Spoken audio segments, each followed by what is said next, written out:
Olá, pessoal do canal Rádio Convicção Ufologia. Vamos para mais um conteúdo, vamos para mais um relato de abdução. Dá um like aí, se inscreve no canal.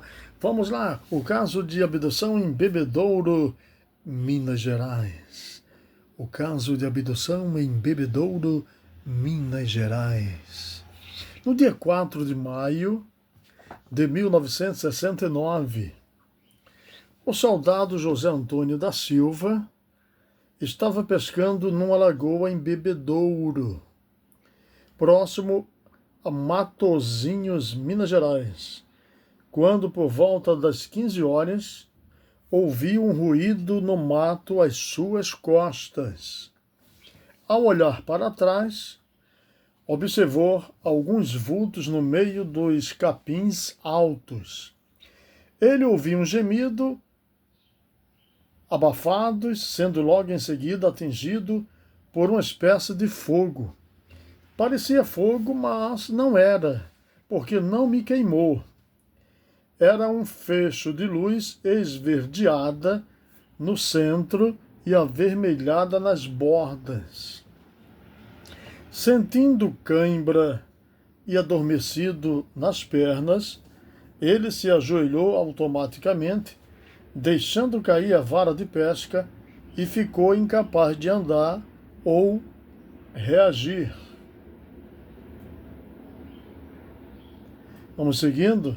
Então, dois indivíduos pequenos, de 1,20 m aproximadamente, levantaram-no pelas axilas, arrastando-o pelo matagal pantanoso até um aparelho em forma de carretel. Era um cilindro cinzento de 2 metros de altura, apoiado numa plataforma circular preta de 2,50 m de diâmetro no solo.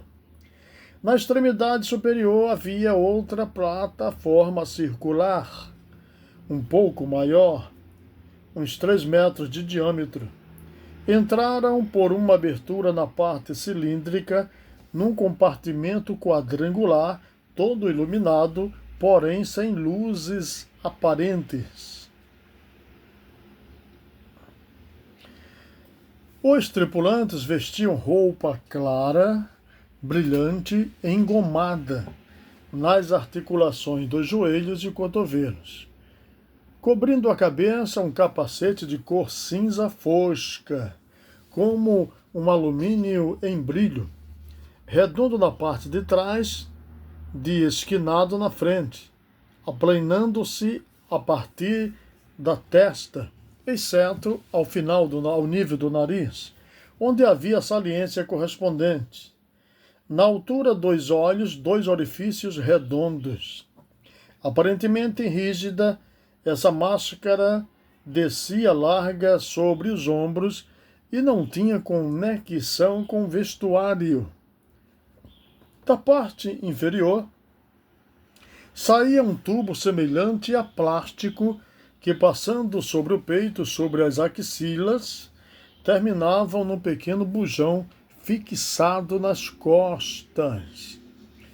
Era grande o contraste entre os tripulantes e José Antônio, que vestia apenas um calção curto, de camurça amarela, com um grande rosário enrolado na cintura e um gorro de meia de mulher na cabeça, coberto por outro de malha preta. Dentro do aparelho, os homenzinhos sentaram o soldado em um banco cúbico sem pernas e colocaram na sua cabeça um capacete idêntico aos que usavam. Também desse capuz saía um tubo, mas ele não ficou sabendo se lhe adaptaram o bujão às costas. Pensa que talvez este estivesse atrás do banco, embora não o tenha visto. Sentando um de cada lado no mesmo banco, os 2 estranhos seres amarraram-lhe os pés e depois a cintura com um material ressecado, áspero. Depois amarraram-se a si próprios. Então entrou outro tripulante, sentando à sua frente, em um banco isolado, e após prender-se, acionou uma alavanca fechando a escotilha e decolando a nave. No espaço, logo após a decolagem, os tripulantes começaram a falar animadamente, em idioma desconhecido. À medida que o aparelho subia, a respiração do soldado tornava-se mais difícil. A certa altura, além do abatimento normal, sentiu o organismo cansado, quase paralisado. Sua posição foi se tornando cada vez mais incômoda, devido talvez à dureza do banco, ao adormecimento das pernas e ao peso do capacete, cujas quinas machucavam os ombros e a nuca. Já lhe parecia que a viagem não teria fim, quando a nave apoiou-se em algum lugar e parou. Os homenzinhos se desamarrando depois a testemunha, fechando os orifícios da máscara de modo que ele não pôde ver, apenas escutar o que acontecia.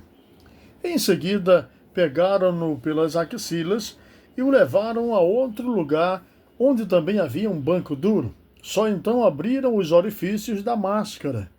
Ele percebeu que estava em um grande salão, tendo à sua frente um indivíduo sem máscara e sem uniforme de voo, conversando alegremente com os 3 tripulantes que estavam sem seus capacetes.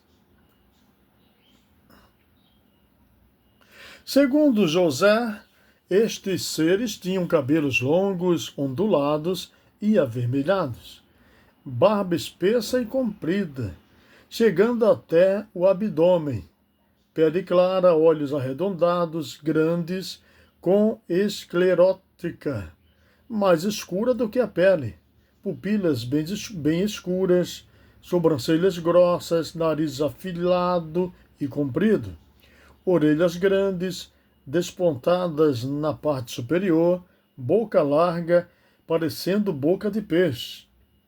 Seu ângulo de visão era muito pequeno, mas forçando a posição, viu ao lado, num estrado enfileirados em decúbito dorsal, desnudos, 4 homens. Pareciam mortos. 2 deles eram robustos, sendo um deles negro e outro claro. Os 2 eram franzinos e brancos. Acima desse estrado haviam-se desenhos coloridos de seres e coisas da terra. Animais, casas, cidades, árvores, mar, automóveis, caminhões e aviões. Por meio de gestos, desenhos e palavras repetidas, tentaram fazer-se entender. O militar percebeu que eles queriam algumas armas terrestres, interrompendo a conversação. Entrou um deles servindo uma bebida amarga de cor verde escura, que o soldado só tomou depois que viu alguns beberem a droga. Beber foi uma operação muito difícil, porque para levar o cálice à boca, tiveram que movimentar sua máscara, e esta machucava sua nuca, que estava ferida, mas após isto sentiu-se mais disposto.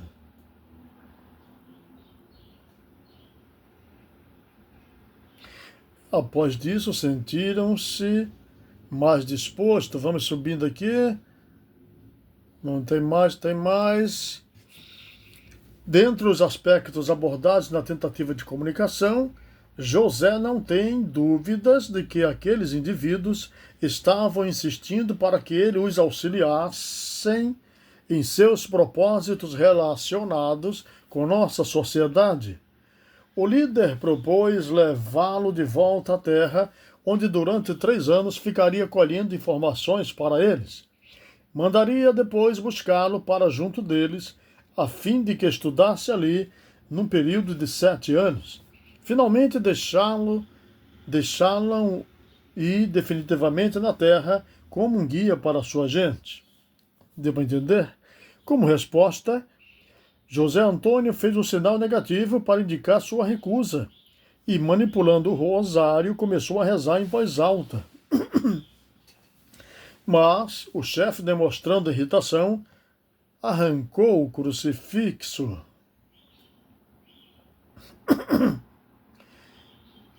Vamos lá, seguindo. Vou dar uma tossida aqui, dar uma tossida, hein? Desculpem. O homem de hábito, subitamente, enquanto os homenzinhos examinavam o crucifixo e as contas, surgiu um homem aparentemente humano, com aproximadamente 1,70 m, com roupa escura, semelhante a um hábito de frade. Este ser, que estava descalço, tinha barba e cabelo compridos, alourados, pele clara e corada. Os pequenos seres que lá estavam aparentemente não viram a entrada deste outro, e durante todo o tempo em que lá permaneceu, não demonstraram tê-lo visto.